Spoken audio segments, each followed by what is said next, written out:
ይሄ ቪዲዮ የሚያሳየው አንድ ነፍሰ ጡር ነብር ወደ አንድ ሰው ቤት ሄዳ እርዳታ ለመጠየቅ ነው ያየን ያለነው።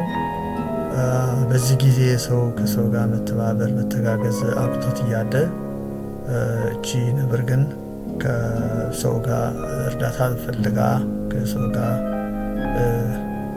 እርዳታ ለማግኘት ደፍራ መምጣቷ መጨረሻ ላይ ደግሞ እርዳታውን ለሰውየው በተቸገረበት ጊዜ እሱን መርዳቷ የሚያሳየው ነው እና ጥሩ ነገር ባደረግነው ጊዜ ሁል ጊዜ በጊዜው ጥሩ ነገርን እናገኛለን ማለት ነው።